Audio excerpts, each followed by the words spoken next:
to LA, so I'll stay home and write these songs, pretend I'll make it someday. My friends are getting married, they're all settling.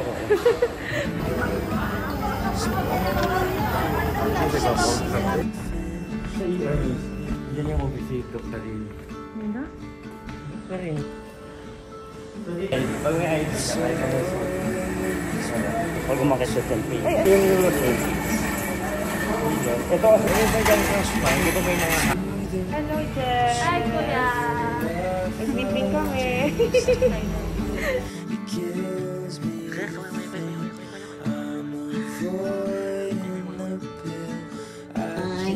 Naku, si Daddy ang magbantay bukas. Okay lang. Yes. Carry bell mo? Carry yan. Uy, nag-smell na siya.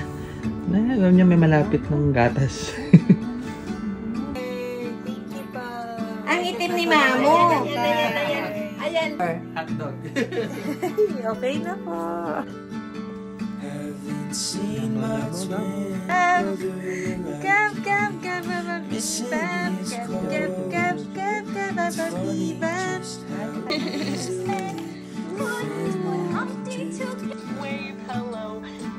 Finally getting married to an angel in I still think about Nashville.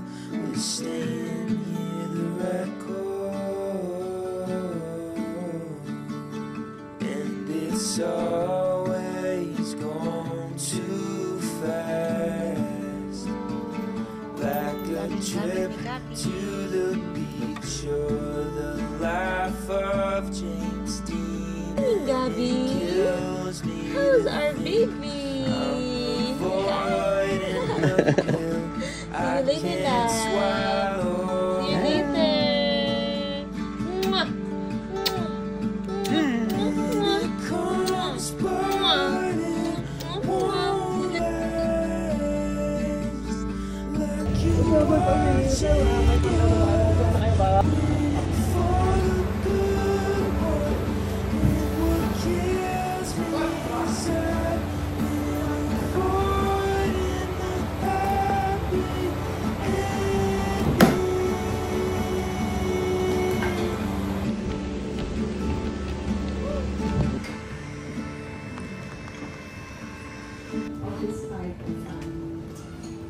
So this president.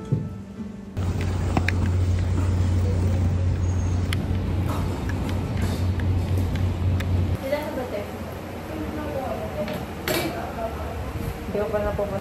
Same tayo. Kasi ano, Tagal ko siya. Pero mo kasama ko. Wala ko dito si...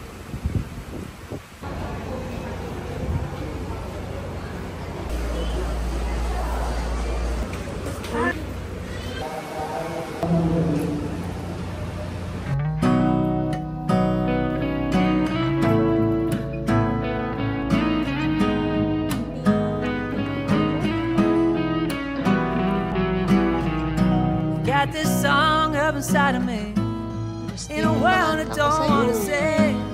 Just the same damn thing. What's your height, what's your age, what's the price of your weight? And every year we're expected to show all the things that we were able to grow. When you're making half the money, but the cost is double. Quiet life of desperation, but it ain't gonna make me too much longer. Been working too hard for this shit to not possibly. You gotta get it proper now. Quiet life of desperation, Mama have to live a little louder. No, I ain't gonna end up like the man trying to figure out the man who gotta figure it out. Just by surviving first hospice. 20s ain't as friendly as a place where you were born. Hey, Gabby. Morning. Good morning, everyone. Our Gabby is awakey. Awakey, awakey, but sleepy. Woo! Nasal endoscopy. Hey, love. Ito lang ako siya mag-excel.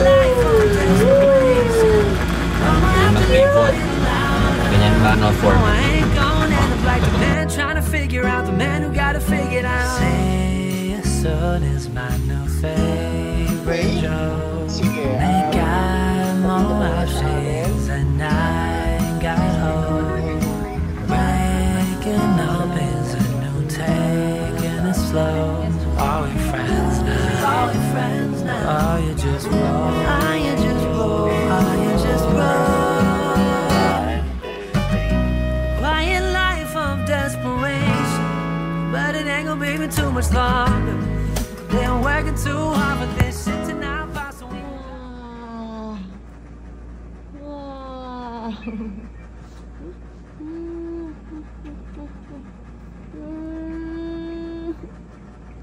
Fresh from the nugget. It's PM. Ay, video pala to? Oh. Picture! Picture na rin. Hello! We love Jenny, love Ina. Hi, Jacob. And love Aki. Surviving. Pero malagkip.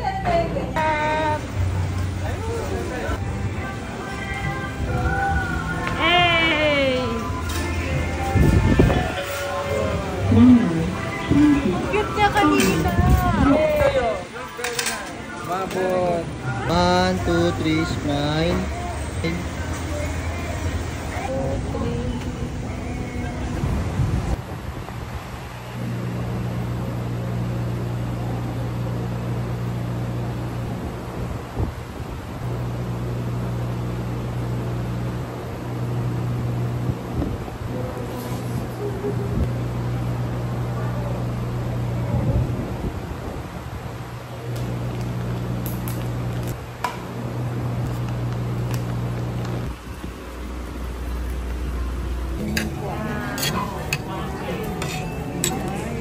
Kung nasa bawang may isang refilan mo mga 1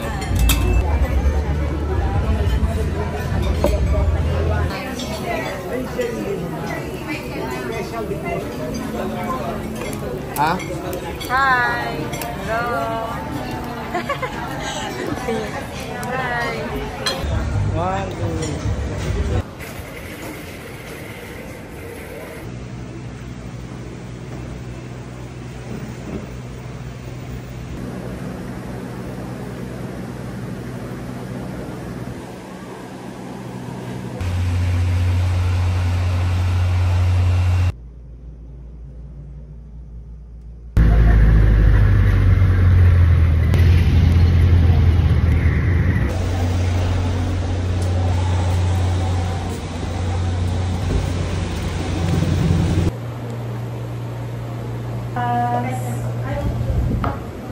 Puntahan natin.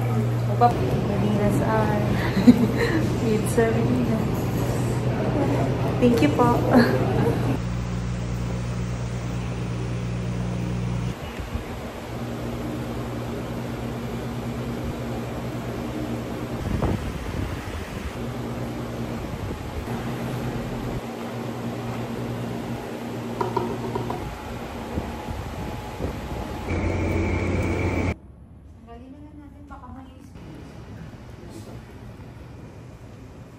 Admissions. Masisipag niyo, ah. For yung ano ba yung difference ng palliative and hospice care. So basically, your palliative medicine, by the it's actually Yan, hindi na po namin alam ang Okay, day 8. Disoriented na po kami. So, we just had our meeting with Ma'am Weng. Ayan. Okay.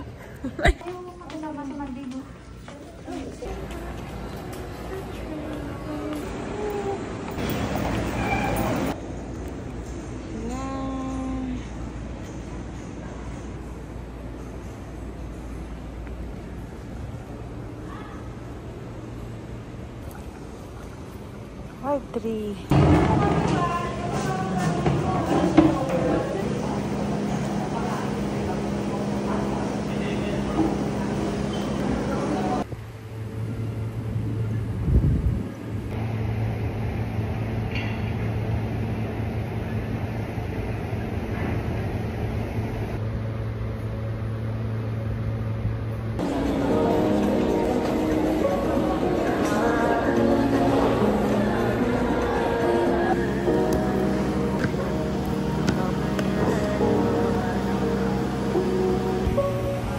perfect Sunday. Only blue is we looked happy, but I was going through it. All my senses, really know it. Said to end it, but I was leaving you and picking daisies, contemplating. Cause you say things, but never really do, yeah. You're never pulling through for me. Hello from Team Flores de Mayo. Hey guys, so right now we are already on our day 10 of our rotation here in Hospice and Palliative Medicine of PGH. So I think we are kind of getting the hang of it. I think ang mas challenging sa akin is yung pag-type doon sa mismong EMR nila. Pero other than that, syempre, yung cases challenging talaga yung per se, and it's already expected. Mga various cases ako, and I've held a lot of family meetings here. Ang dami ding learnings, insights sa death and dying. And thankful ako with my co-rotators here that they are kind and very understanding. Management, no, nagtatanungan kami, and they are very amenable din naman. At the same time, we do go out, pagkakain. Our fellows naman and consultants, they are guiding us, which is really, really good.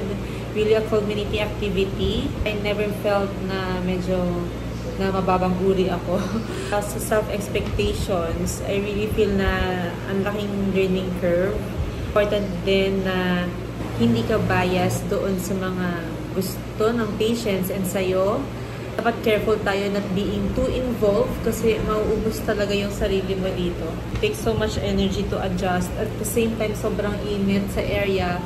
We are just so grateful na meron na pong aircon dito sa hospice ward. So appreciative. At yung mga mother stuff natin like pumping, it's really important. So lagi akong umiinom ng tubig. Before hindi ako ganito, but ngayon lagi na umiinom ng tubig. And then sa food, nagbabaon ako kasi kung hindi ako makakain. I don't have any mental space to think about my needs pa. Kaya ang dami-dami ko ring bit-bit. So, ang dami ko bit-bit and it adds to the load. Pero, still trying to do good. Hindi ko alam kung I'm doing good. Pero so far, as long as I'm trying, as long as I'm doing my best, I think I am okay. So, yun lang talaga. Magsasnap lang talaga ako. There was a time yesterday na nag-breakdown talaga ako. Kasi nalaglag yung inipon kong breast milk. And it's so much painful kasi medyo bawas yung aking output ngayon. And I know naman na I shouldn't be judged by the numbers, pero sad kasi yun as someone na trying din na mag-ipon ng milk stash for my baby since I'm only going to her every weekend. So tomorrow duty pa ako doon naman sa family medicine, so yung utak ko iikot na naman yan sa Saturday. Tomorrow yon, and I'll be meeting my family case din. And then sa Sunday naman, ay uuwi ako. Yun ang aking second Mother's Day. Second Mother's Day kasi yung first time is hindi ko pa alam. Anyway, yun muna for now, guys. Heading out for lunch. Namin. Tapos ito na yung sinasabi kong pain assessment style na gagamitin natin. So kahit saan kayo magpunta, kung ay hindi nyo na siya magagamit for you. And first week done, needs to go. High sweat dripping, bright neon lights. She moves smooth, heart skipping too. I'm lost in a rhythm as the bass ignites.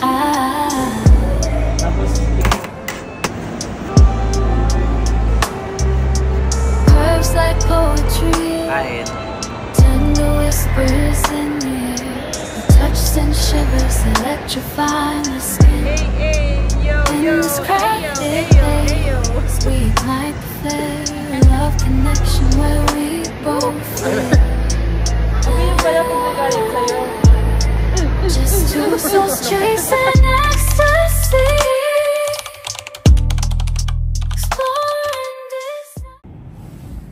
Ayun guys, so for me kasi yung hospice and palliative medicine is like a different realm. And importante yung readiness mo at that time to attend to your patients and their relatives, their family. And it's not really easy na i-dive mo yung sarili mo sa different scenarios when you are not ready yourself. So, ano nangyari dyan? Nagkakaroon ng fast turnover of emotions of you personally, and at the same time, depende rin kasi yun sa case. And mahirap din mag-switch talaga. So, yung challenges doon is kausapin mo yung mga relatives and their family, tapos yung mga breaking the bad news, mga ganyan. So, usually kasi napaka-challenging nun, lalo na kung hindi pa handa, no?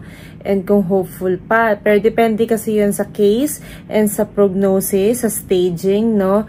Pero, importante na alam mo muna and confirm yung diagnosis ninyo bago kayo mag-breaking the bad news. Kasi nga, syempre, alangan namang magkamali ka, tapos you can never turn back yung mga words and yung anxiety, yung bigat na mararamdaman nila if ever na nagkamali ka. So, huwag niyong kalimutan na confirm yon, and if possible, coordinate with the resident in charge para mas madali ka ding makaalam kung ano ba yung nangyari sa patient mo.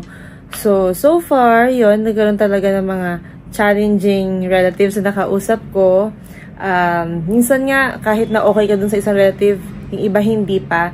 And ang importante is ma-alienate mo yung self mo from them, na hindi ka maging bias. So, importante rin talaga yung meditation prior, mag-declutter ka ng mind mo. Kasi yun yung napansin ko. Iba't ibang views, baka magkaroon ng baka ikaw madala ka, counter-transference, mga ganyan. Tapos yun kasi, kapag ka nag-hospice ka, may certain way of referring, o kaya may mga format yan. And ibig sabihin lang naman kasi nun, yung sa format na yon, marami kang kino-consider bago mo bigyan or i-manage yung patient. So, talagang mahirap siya in a way for me. Although, mukha siya maganda kasi imaginein mo, who cares for the dying people? Kaya nga, di ba? For me, napakagandang advocacy ng hospice and palliative medicine kasi at least centered sila doon sa pagbibigay ng comfort doon sa mga patients na hindi naman natin sigurado kung kailan naman talaga mangyayari, di ba? Kasi only God knows. Kaya nga sinasabi ko sa mga patient ko, wag naman sana, pero importante na maging prepared tayo. Kasi importante yung advanced care directives. Medyo tabu topic kasi yung death and dying sa Philippines, no? So parang ayaw pinapag-usapan, bahala na. Pero ang gusto kasi natin when the time comes, sila, yung wishes nila yung na-honor natin. So, hindi madaling i-circumnavigate yung patient doon sa feelings niya. So umpisa, hindi ko rin pinipit if ever na hindi pa ready. Pero yun, syempre, sinasabi nga natin, para hindi magpanic yung family, no? Pinapaalam natin yung pros and cons. So, yun lang, be careful lang din na not to paint a picture na talagang ang sama nitong ganyan, o kaya, yun, baka kasi magkaroon din ng bias, tapos na ano natin sila, na-sway natin sila in a way na hindi naman pala ganun yung gusto nila. So, important din yung communication skills talaga dito. Tsaka active listening skills. Kasi minsan tayo din mismo napipreempt. Feeling natin mahihirapan sila. Pero baka naman talaga na gusto nila yon. And sabi nga natin, no, hindi naman para sa atin mag-decide kung ano yung gagawin nila. It's more of the patient pa rin. And despite those education, no, so yun pa rin yung gusto nila, then so be it, we honor it, no? Gagawin lahat dapat ng doktor sa team of healthcare workers kung ano yung wish ng patient. So, importante lang yung full disclosure. Taking you for your word, what I get for fucking you.